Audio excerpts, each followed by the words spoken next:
সকালটা যেন একটু ধীর আজ। নতুন সপ্তাহ, আবার সব শুরু। সকালের এই এক কাপ চায়ে লুকিয়ে আছে একরাশ শান্তি। প্রতিদিনই একরকম যায় না আমাদের সকলেরই, কিন্তু দিনের এই শুরুতে যদি এক কাপ চা না খাই তাহলে তো দিনটা একদম ভালো যায় না। দিনের শুরুতে এই এক কাপ ধোঁয়া ওঠা চা সব কিছু ঠিক করে দেয়। এই সময়টায় বাবু ঘুমিয়ে থাকে আর এই সময়টা একটু নিজের জন্য পাই, বসে বসে একটু গল্প করি আর চা খাই। বাবু ঘুম থেকে ওঠার আগেই আমি আটাটা মেখে রেখে দিচ্ছি, যাতে করে ও উঠলে ওর খাবারটা ওকে দিয়ে দিতে পারি। আজকে বাবুকে সকালে দিয়েছিলাম দুধ রুটি, তার সঙ্গে কয়েকটা খেজুর দিয়েছিলাম মিষ্টি হওয়ার জন্য।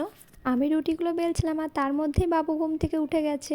অনেক বাচ্চা ঘুম থেকে ওঠার পরে কান্নাকাটি করে, কিন্তু বাবু ঘুম থেকে ওঠার পরে একদম কান্নাকাটি করে না। ও ঘুম থেকে উঠে একদম হেসে হেসে মায়ের কাছে কিছুক্ষণ আদর খেয়ে এখন গেছে পাপার কাছে আদর খেতে।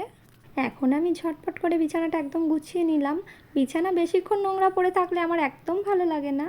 আর বিছানা গুছিয়ে নেওয়া মানে তার সাথে দিনের শুরুতে নিজের মনটাও একটু গুছিয়ে নেওয়া। বাবুকে আগেই খাইয়ে দিয়েছি, ও খেলা করছিল আর এখন আমরা দুজন মিলে বসে একটু খাচ্ছিলাম সকালের খাবারটা আর গল্প করছিলাম তার সঙ্গে। খাবার খেয়ে আমি চলে গিয়েছিলাম রান্না করতে আর আমার হাজব্যান্ড চলে গিয়েছিল অফিস। আমি 12টার মধ্যে কি 11:30টার মধ্যে রান্নাটা কমপ্লিট করে নেওয়ার চেষ্টা করি।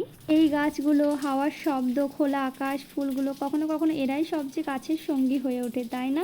এই সপ্তাহে নিজেকে একটু যত্ন দেব, একটু ধৈর্য রাখবো আর পুরো সংসারটাকে আরও একটু সুন্দরভাবে গুছিয়ে তুলব। সোমবার মানেই নতুন সুযোগ, নতুন শুরু, আর তার সাথে আমিও তৈরি। ভালো লাগলে লাইক দিও, সাবস্ক্রাইব করো আর কমেন্টে তোমাদের সকলের সকালের গল্প শোনাও। আজ তবে আসি, সকলে ভালো থেকো, টাটা।